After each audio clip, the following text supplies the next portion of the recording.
بسم اللہ الرحمن الرحیم۔ مشاہیر اسلام یا اسلام کی ہدایت کے سرچشمے جن کو دیکھ کر ہمیں اپنی زندگی کو سنوارنا چاہیے، اس میں سے جو تیسری شخصیت ہے جس کے مطابق ہم پڑھیں گے وہ ابن سینا ہے۔ ابن سینا، ان کو ابو علی سینا بھی کہا جاتا ہے، بو علی سینا بھی کہا جاتا ہے۔ صحیح، ابو کو مخفف کر کے بو علی سینا بھی کہا جاتا ہے، ٹھیک ہے، رحمہ اللہ تعالی۔ تو آج کے سبق میں ہم کیا کریں گے؟ سب سے پہلے کہ وہ کون تھے، کیا تھے، تعارف، ان کی شخصیت، مسلمانوں میں ان کا مقام، غیر مسلموں میں ان کا مقام۔ ٹھیک، کسی بھی شخصیت کے بارے میں جب ہم اسلام کے متعلق پڑھتے ہیں، جیسے امی فاطمہ کے متعلق بتایا، حضرت محمد بن قاسم کے متعلق عرض کیا، اسی طرح ابو علی سینا، ان کے علاوہ ان کے کارنامے، اور پھر بحیثیت طالب علم ہمیں کیا سبق ملتا ہے ان کی زندگی سے۔ سمجھ آ گیا بھائی؟ حضرت کا نام جو ہے ابو علی سینا رحمہ اللہ تعالیٰ کا نام، اچھا، ان کے بیٹے کا نام علی ہے، جن کی وجہ سے ان کو ابو علی کہا جاتا تھا۔ صحیح، ابو علی۔ ان کا اپنا نام حسین ہے، کیا ہے؟ حسین۔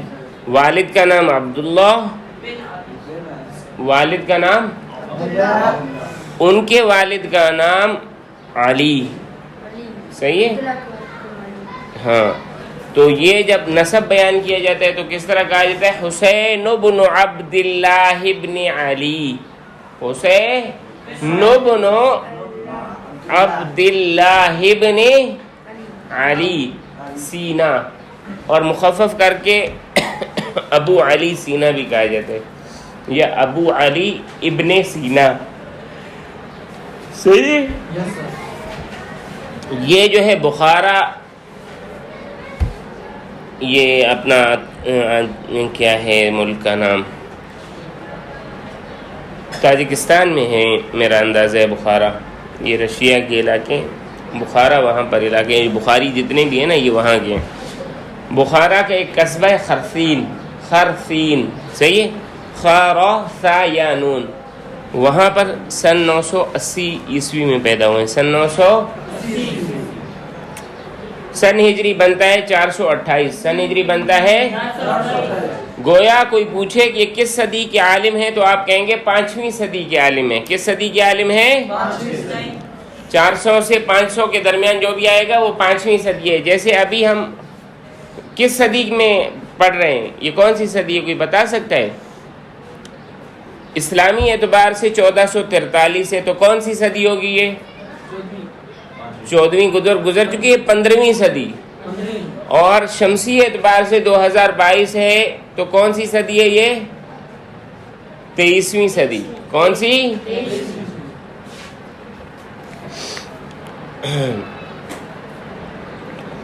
اچھا، خرسین میں پیدا ہونے کے بعد ان کا خاندان کچھ عرصے کے بعد اس گاؤں سے کوچ کر کے بخارا شہر آ گیا، ٹھیک ہے۔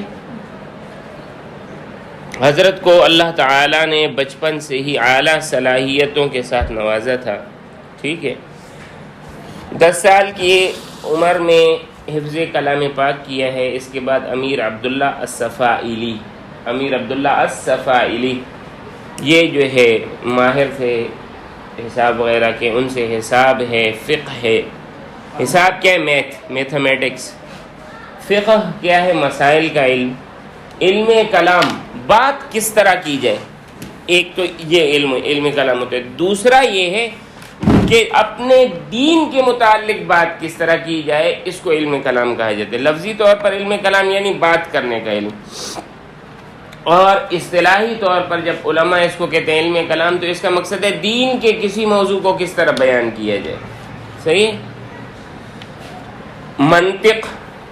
منطق یعنی فلسفہ، کسی چیز کی ظاہری صورت کو چھوڑ کر اس کی خصوصیات سے بات کرنا منطق کہلاتا ہے۔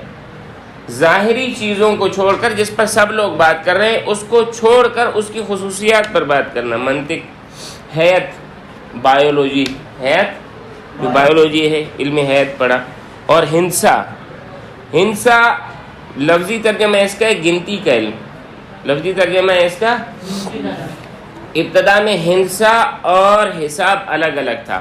حساب میں زاویہ پڑھایا جاتا تھا جس کو الجبرا کہا جاتا ہے، اور ہندسا میں میتھامیٹکس 1 2 3 4 5 6 7 8 9 10 یہ اکائی دائی سینکڑا ہزار بریکٹ کے سوال، صحیح، چھوٹی بریکٹ بڑی بریکٹ، اور ٹین کوس کے سوال، زاویوں کے سوال، صحیح ہے، ایکس کی 2 کے سوال، یہ کیا تھے؟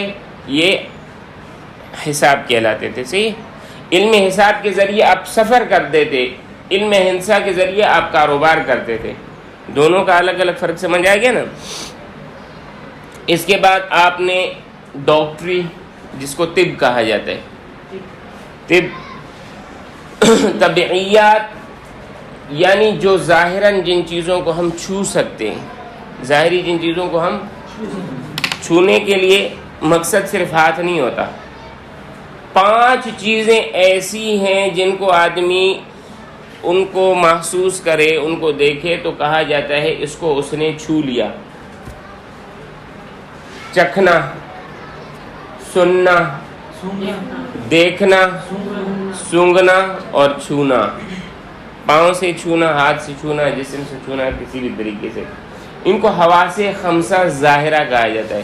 حواس خمسہ ظاہری محسوس کرنے والی چیزیں، ما بعد طبعیات، ظاہری طور پر چھو نہیں سکتے مگر وہ چیزیں ہیں جیسے چاند ستارے سمندر کے اندر اس وقت نہیں تھا، کئی اور روحانی چیزیں، صحیح ہے، ما بعد طبعیات کا مطالعہ کیا، صحیح ہے۔ 18 سال کی عمر میں اس وقت کے جتنے بھی بہترین علوم تھے جو علماء کرام جن کو پڑھا کرتے تھے ان میں مہارت حاصل کی۔ جب تک خلافت اسلامیہ تھی مسلمانوں کے ہاتھ میں دنیا کے تمام علوم تھے، جب خلافت ٹوٹی مسلمانوں کے علوم کو ان لوگوں نے نہ صرف کہ مسلمانوں کو مارا اور لوٹا بلکہ ان کے مدارس تباہ کیے، ان کے خانقاہیں تباہ کی۔ قرآن میں کیا آتا ہے کہ کبھی بھی کسی کو کمزور کو، کسی خانقاہ کو، کسی جو ہے مسجد کو، کسی عبادت گاہ کو نہ گراؤ، اللہ کا حکم ہے، آپ صلی اللہ علیہ وسلم نے بیان فرمایا، صحیح ہے نا۔ اور ایک قرآن میں عجیب آیت ہے وَلَوْلَا دَفْعُ اللَّهِ النَّاسَ بَعْضَهُمْ لِبَعْضٍ لَهُدِّمَتْ صَوَامِعُ وَبِيَعٌ وَصَلَوَاتٌ وَمَسَاجِدُ يُذْكَرُ فِيهَا اسْمُ اللَّهِ كَثِيرًا، اگر یہ آپ دور نہ کریں اللہ کے حکم سے ان کفار کو، مفہوم بیان کر رہا ہوں، لفظی ترجمہ نہیں، تو نہ آپ کی مسجدیں بچیں گی، صرف آپ کی مسجدیں ختم نہیں ہوں گی، لہدمت صوامع، وہ اپنے کلیساؤں کو برباد کر دیں گے۔ آج دیکھیں امریکہ کی حالت، چرچ بس صرف ایسے ہی کوئی عبادت کے خیر پہنچانے کی جگہ نہیں رہا، بس ایک خاص چیز ہے، لوگ وہاں پر آتے ہیں، اور یہ صحیح، کچھ لوگ آتے ہیں، اکثر نہیں آتے۔ وَبِيَعُونَ، اور یہودی عبادت گاہیں، وَصَلَوَاتٌ، دوسری عبادت گاہیں، وَمَسَاجِد، اور مسجدیں، یہ سب کی سب تباہ ہو جائیں گی اگر تم فتنہ پردار لوگوں کو نہیں روکو گے۔ اگر کفر طاقت کرے گا تو اللہ کی عبادت کا نظام ختم ہو جائے گا۔ یہ نہ سمجھیں کہ صرف اسلام ختم ہوگا، بلکہ کوئی بھی شخص جو اللہ کا نام لیتا ہے، کسی بھی مذہب سے تعلق رکھنے والا، وہ تباہ ہو جائے گا، وہ کمزور ہو جائے گا۔ خیر، تمام علوم میں مہارت حاصل کی، حصول علم میں کبھی سستی نہیں کی، جو بات سمجھ نہیں آتی تو اسے بار بار پڑھا کرتے تھے، سمجھ آئی؟ شخصیت کے اعتبار سے ہم اس کو، ان کی شخصیت کو عالم اسلام کس طرح پہچانتا ہے؟ یہ جو ابن سینا ہے نا، اسلامی دنیا میں شہرائے آفاق، شہرائے آفاق کسے کہا جاتا ہے؟ کہ جس نے دنیا کے تمام کونوں میں شہرت حاصل کی، افق یعنی جہاں سے سورج طلوع ہوتا ہے جہاں غروب ہوتا ہے، جہاں جہاں سورج طلوع ہوتا ہے وہاں وہاں یہ اسلام کا نام اس کے نام سے جانا جاتا ہے۔ یہ وہاں کے مشہور یعنی وہاں کیسے اعتبار سے کہ یہ بہترین ڈاکٹر ہے، طبیب اور سائنسدان ہے، صحیح ہے۔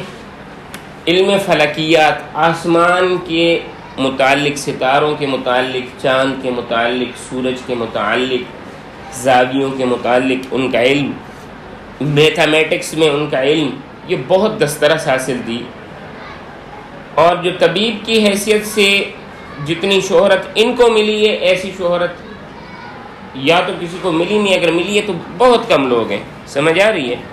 17 سال کی عمر میں امیر بخارا کا انہوں نے علاج کیا، کامیاب ہوا وہ، تو انہوں نے ان کو اجازت دے دی کہ جو ہمارا ایک بادشاہوں کا مکتبہ ہے، کیونکہ کتابیں عام طور پر نہیں ملتی تھی، تو ان کو کہا یہ جو ہمارا مکتبہ ہے اس سے آپ استفادہ حاصل کریں۔ تو اس سے یہ بھی سمجھ آتا ہے کہ پہلے وقت کے بادشاہوں کو بھی پڑھنے کا شوق ہوتا تھا، آج کل کے بادشاہوں کی طرح نہیں کہ ان کو سورہ اخلاص بھی نہیں آتی، خاتم النبیین کہنا بھی نہیں آتا، کلمہ پڑھنا بھی نہیں آتا، سمجھ آئی۔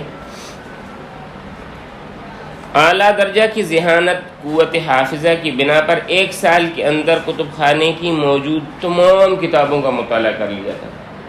شاہی کتب خانہ تو بڑا ہوگا نا، سمجھ آئی۔ امیر بخارا کی 1 سال میں پھر وفات ہو گئی، پھر وہاں سے خوارزم چلے گئے، جہاں پر علی بن مامون کے دربار میں البیرونی بڑے صحیح علامہ گزرے، العراقی، ابو سعید، ابو الخیر، وہ وہاں پر ان کے استاد رہے ہیں، یہ چاروں بڑے حضرات، تو ان کے علوم سے فیض حاصل کیا۔ 21 سال کی عمر میں ان کی پہلی کتاب لکھی گئی، پہلی جو کتاب انہوں نے لکھی وہ لوگوں کے سامنے چھپ کر آئی، عمر 21 سال، صحیح ہے، پھر زندگی بھر لکھتے رہے۔ اس کے علاوہ ان پر بہت زیادہ آزمائشیں بھی آئی، دیکھیں، احسب الناس ان یترکوا ان یقولوا آمنا وهم لا یفتنون، لوگوں نے یہ کیسے سمجھ لیا کہ وہ کہیں کہ ہم اللہ کی مانتے ہیں اور اللہ ان کو آزمائے گا نہیں۔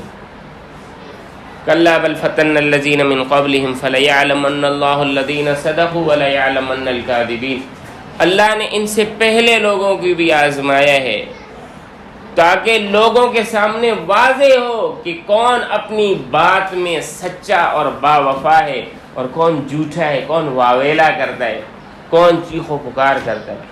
عاشقاں کشتگان معشوقاً ورنہ آید ز کشتگاں آواز، جب آپ کسی سے محبت کرتے ہو تو اس کے سامنے ذبح ہو جاتے ہو، اور ذبح کیا ہوا شخص کبھی تکلیف کا اظہار نہیں کرتا۔ مردے کو جس طرح اٹھاؤ، جس طرح لیٹاؤ، میری نانی اللہ ان کی مغفرت فرمائے، ان کے بازو میں چوٹ لگی ہوئی تھی، وہ فوت ہوئی، تو میں ان کو اپنے بازوؤں میں اٹھا کر لایا اور چارپائی پر رکھا، جب تو ان کا بازو لٹک رہا تھا، جو یعنی اٹھانے میں ان کا ایک بازو لٹک گیا، جب میں نے ان کو رکھا تو بازو ان کا نیچے آ گیا، تو میں نے ان کو رکھا اور پھر میں نے دیکھا کہ نانی کی کمر کی طرف سے ایک ہاتھ ظاہر ہے، میں نے کہا یہ کس کا ہاتھ ہے؟ پھر میں نے توجہ کیا کہ نانی کا دوسری طرف کا ہاتھ ان کے نیچے آ گیا، جو ان کا ہاتھ ٹوٹا ہوا تھا، اور اس ہاتھ میں اتنی تکلیف ہوتی تھی کہ اس پر آپ ہاتھ رکھو تو وہ یعنی تکلیف سے کرا اٹھتی تھی، مگر کوئی آواز نہ تھی، کچھ بھی نہ تھا۔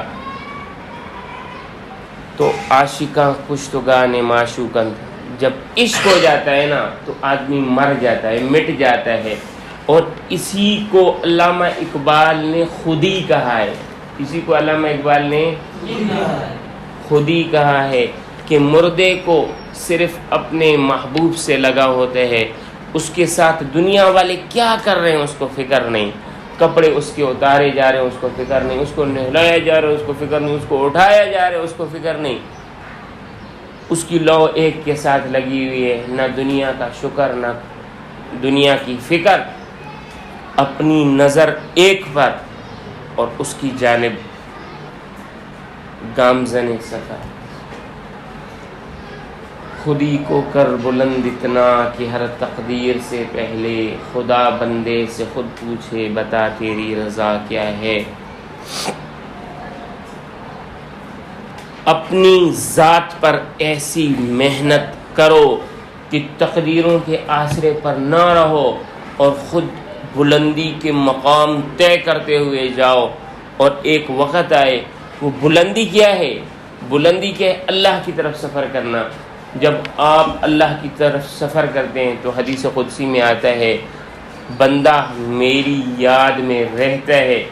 ایک وقت آتا ہے میں اس کی دیکھنے والی آنکھیں بن جاتا ہوں، بولنے والی زبان بن جاتا ہوں، سننے والے کان بن جاتا ہوں. کیا مطلب؟ اس کے ہر عمل سے پتہ چلتا ہے یہ اللہ والا ہے، ہر عمل سے یہ اللہ والا ہے. سمجھ آ رہی ہے؟ پھر کیا ہوتا ہے میرے بھائیوں؟ پھر یہ ہوتا ہے کہ اللہ اس کو کہتا ہے تو کس چیز میں راضی ہے؟ تو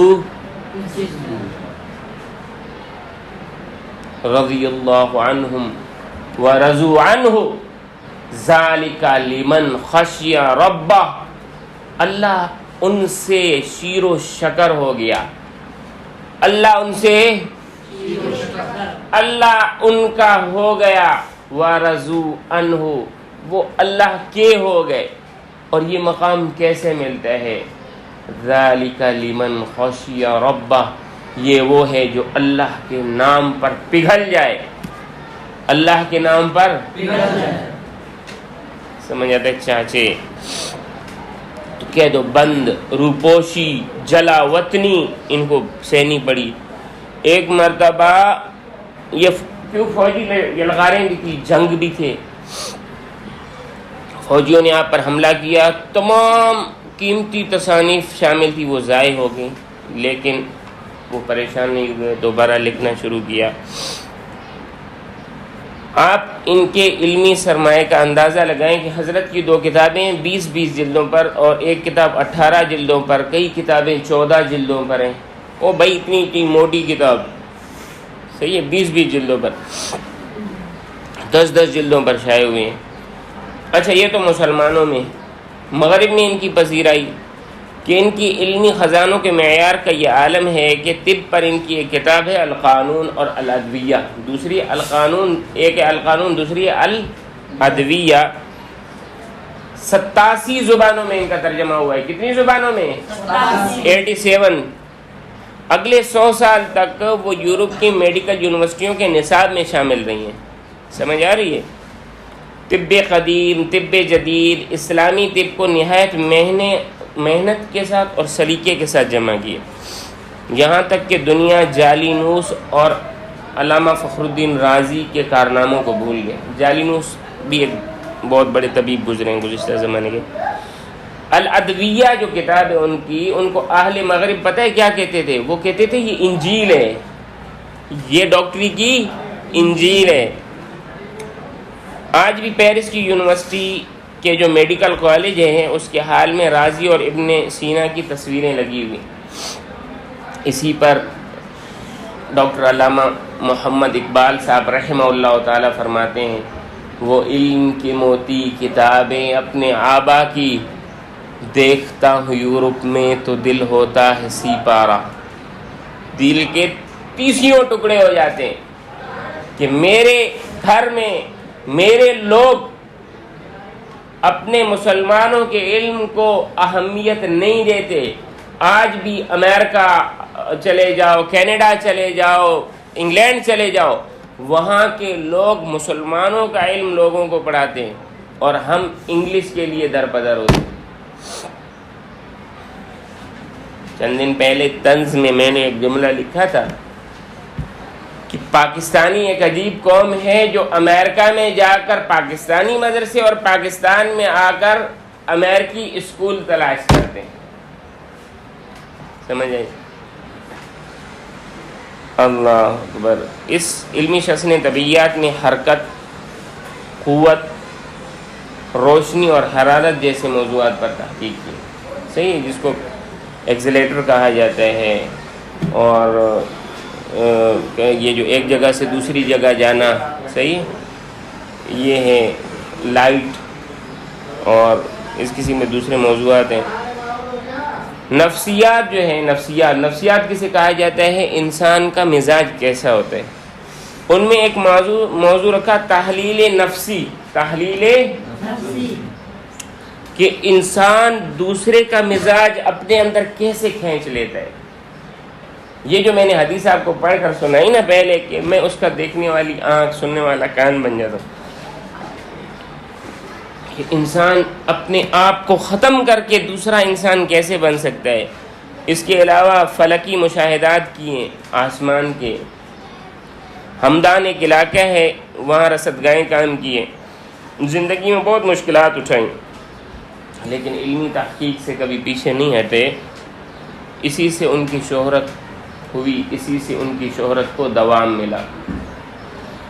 سن 1025 میں ابن سینا رے ایک علاقہ ہے، اس کے امیر علاء الدین کے پاس چلے گئے، اور اس کے بعد سفر میں، گھر میں، سفر حضر میں، امن اور جنگ میں، ہر جگہ امیر علاء الدین کے ساتھ رہے، امیر علاء الدین کے ساتھ رہے۔ وفات جو ان کی ہوئی ہے، ان کو ایک بیماری ہوئی تھی قولنج۔ وہ کیا ہوتا ہے؟ یہ جو پسلی ہے نا، پسلی جہاں پر ختم ہوتی ہے، یہ جگہ، صحیح ہے، یہاں پر درد اٹھتا ہے، شدید درد ہوتا ہے، صحیح ہے، یہ کینسر کی وجہ سے ہوتے ہیں، صحیح ہے۔ تو انہیں یہ مرض ہو گیا کینسر کا، انہیں احساس ہوا کہ اب زیادہ عرصہ زندہ نہیں رہیں گے، تو انہوں نے اپنا سارا مال و اسباب مستحقین میں تقسیم کیا، اپنے غلام کو آزاد کر دیا، اور قرآن کریم کی تلاوت میں مشغول رہنے لگے، اور سن 1036 میں انہوں نے انتقال پایا۔ 1036 مسلمانوں کے لیے اب کیا ہے؟ میں نے آپ کو کہا تھا چند چیزیں بتاؤں گا، اس میں آخری چیز مسلمانوں کے لیے، یہ جو مسلمانوں کا ایک گمشدہ میراث اور سرمایہ ہے نا، وہ کیا ہے؟ علم۔ کیا ہے؟ علم سے مراد، جب آپ سب سے پہلے دین کے علم کو پڑھیں گے نا، تو پھر دوسرے علم خود اس کے ماتحت آ جائیں گے۔ تو علم یہ ہے نا بیٹا، مسلمانوں کی گمشدہ میراث اور سرمایہ ہے۔ جب تک مسلمانوں نے علم کو سینے سے لگایا تھا، ساری دنیا میں ان کی حکمرانی تھی، مسلمانوں کا وقار تھا، عزت تھی، حیثیت تھی، روز بروز مسلمان ترقی کر رہے تھے۔ جب سے مسلمانوں نے علم کو چھوڑا ہے، اس دن سے یہ تنزل کا شکار ہیں، اور تنزل ان کا شروع ہو گیا۔ اگر پھر سے علم کی طرف متوجہ ہو جائے نا، تو یہ بات بعید نہیں ہے، مشکل نہیں ہے، دور نہیں ہے کہ اپنا کھویا ہوا مقام دوبارہ حاصل کر لیں۔ علامہ اقبال کی ایک نظم ہے، خطاب بہ نوجوانان اسلام، خطاب بہ جوانان، تو وہ اس کی طرف اشارہ فرماتے ہیں، کبھی اے نوجوان مسلم تدبر بھی کیا تو نے، وہ کیا گردوں تھا جس کا تو ہے ایک ٹوٹا ہوا تارا، تجھے اس قوم نے پالا ہے آغوش محبت میں، کچل ڈالا جنہوں نے پاؤں میں تاج سرے دارا۔ اس کی آخری اشعار ہیں، گوادی ہم نے جو اسلاف سے میراث پائی تھی، ثریا سے زمیں پر آسمان نے ہم کو دے مارا، حکومت کا تو کیا رونا کہ وہ ایک عارضی شے تھی، نہیں دنیا کے آئینے مسلم سے کوئی چارہ، مگر وہ علم کے موتی کتابیں اپنے آبا کی، جو دیکھیں ان کو یورپ میں تو دل ہوتا ہے سی پارا۔ درد کے اشعار ہیں، تکلیف کے اشعار ہیں۔ اللہ تعالیٰ سے دعا ہے کہ اللہ تعالیٰ ہمیں علم سیکھنے کی، علم پر عمل کرنے کی توفیق عطا فرمائے، اور اپنے بڑوں کے نقش قدم پر چلنے کی توفیق عطا فرمائے، اور اپنے